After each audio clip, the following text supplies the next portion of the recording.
Halo,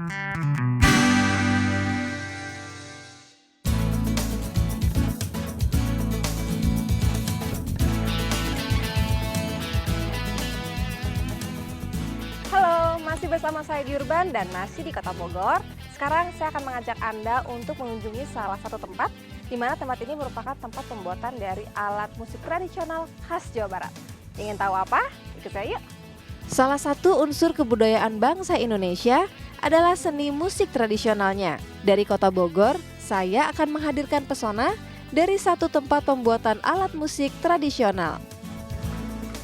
Banyak bambu, berarti kayaknya tempatnya udah semakin dekat nih. Pasti sebelah sana. Yuk. Selamat sore, permisi. Halo Selamat Pak. sore. Halo. Ya, saya Febri di Urban dengan Pak siapa? Dengan Pak Ade. Dengan Pak Ade. Pak Ade, ini lagi sibuk nih Pak ya? Iya, kebetulan lagi ini nyetem. Nyetem. Wah, ini kayaknya ada Nada. proses. Oh, oke. Pak Ade di sini sebagai apa nih Pak? Saya pemilik di sini. Pemilik ya. Oke, Bapak ngebuat juga tapi? Iya, saya ikut juga bikin, Seru nih belajar kalau ngobrol-ngobrol nih sama Pak Ade nih. Kalau gitu Pak Ade, kita boleh ngobrol-ngobrol ya? Silakan. Tapi sebelumnya saya mau nyapa dulu yang di rumah. Nah, silakan. ini sekarang saya sudah bersama dengan Pak Ade, di mana beliau ini adalah pemilik dari tempat pembuatan alat musik khas Jawa Barat, yaitu angklung. Nah, ingin tahu seperti apa? Yuk kita langsung ngobrol-ngobrol sama Pak Ade-nya. Pak Ade, ini tadi lagi proses apa namanya Pak? Ini nyetem. Nyetem? Penyesuaian nada. Oh, yang do re mi fa sol la si do itu ya? Seperti Oke, itu. Pak Ade sudah sejak kapan yang membuat angklung, Pak?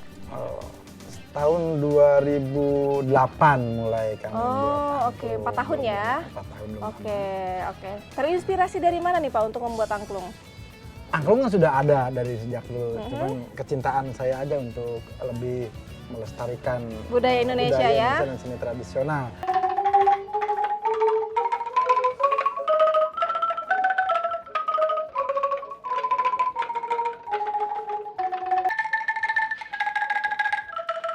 Atas kecintaannya pada kesenian tradisional, maka Pak Ade yang dibantu oleh sang adik memutuskan untuk mulai membuat angklung dan memasarkannya secara komersial.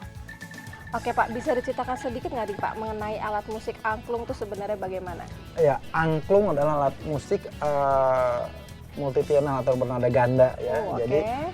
alat musik angklung itu ada sejak zaman dahulu kala, tidak diketahui siapa penemunya.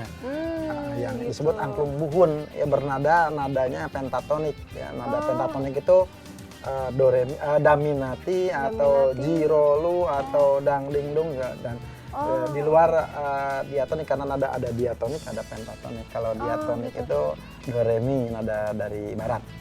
Oh, jadi ada dua jenis nada gitu ternyata angklung ya? Ada umumnya dibagi menjadi dua, angklung buhun atau angklung pentatonik dan angklung modern atau angklung diatonik. Oke Pak, tadi kan ada dua jenis nada nih ya, angklung ya gitu ya. Itu untuk menentukan nadanya sendiri bagaimana tuh Pak caranya? Iya, kalau untuk nada pentatonik atau nada tradisi kita menggunakan rasa, lebih ke rasa. Tapi kalau yang namanya angklung diatonis, do re mi itu karena nadanya sudah mutlak di dunia gitu standar, ya kita menggunakan alat bantu yang disebut tuner seperti ini. Tuner? Tuner ini jadi ini akurasi nadanya sama standar seluruh Oke, dunia. bisa dilihat Pak. Ini Boleh. mungkin di rumah juga mau tahu nih alatnya seperti apa nih. Ini nih, ini untuk apa tadi? Untuk Mengetem, mengatur nada ya, mengatur nada, mengetem ya. menyesuaikan. Oke, ini yang do re mi fa sol la si do yang seperti ini nih. Untuk menghasilkan nada yang baik, bahan pembuat angklung harus berasal dari bambu yang berkualitas baik.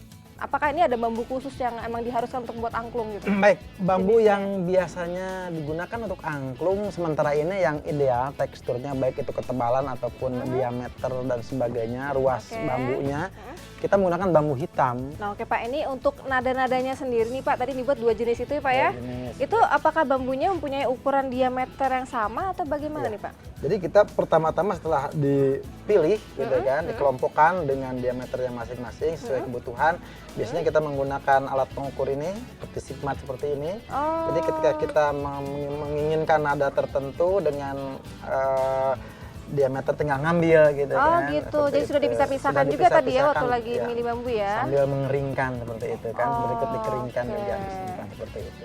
Pak, tapi saya pengen lihat prosesnya, penasaran soalnya. penasaran Boleh nggak, ya? Pak? Iya. Kalau begitu ada pengrajin yang sedang bekerja di sini. Kita lihat saja ke sana. Yang di rumah boleh diajak kan nih? Boleh. Boleh. Nah kalau gitu ikut saya dengan Pak Ade juga yuk.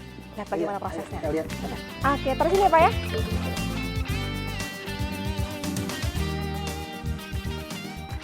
Wah, ini lagi asik nih.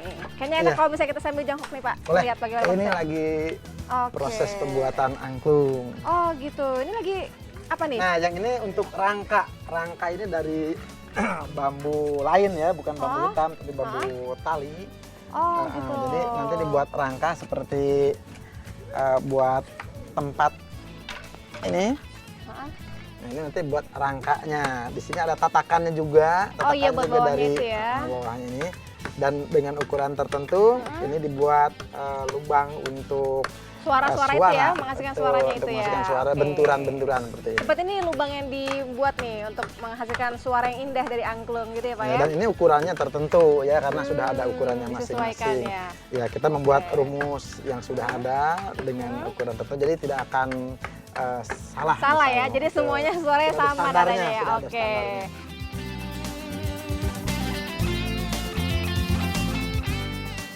Dengan memproduksi alat musik tradisional semacam ini, pastinya sosok seperti Pak Ade sudah ikut dalam usaha pelestarian budaya bangsa yang semakin terkikis oleh kemajuan zaman. Ini kayaknya lagi pada asik nih Bapak. Di sini karyawan untuk membuat bambunya sendiri, pengrajinnya ada berapa nih Pak?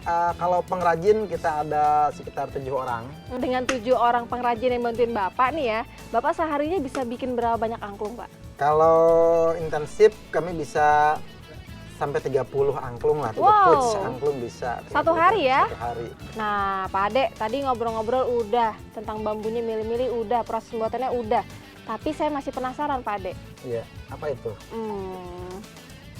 Mau ngebantuin Pak, boleh nggak nih? Bantuin. Hah, Mau ngiket atau mau nyetem? yang paling gampang Pak, Yang paling gampang. Mau diikat?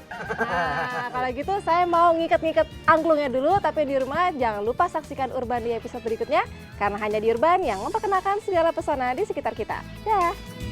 Langsung Pak. Langsung. Saya duduk sini boleh Pak? ya?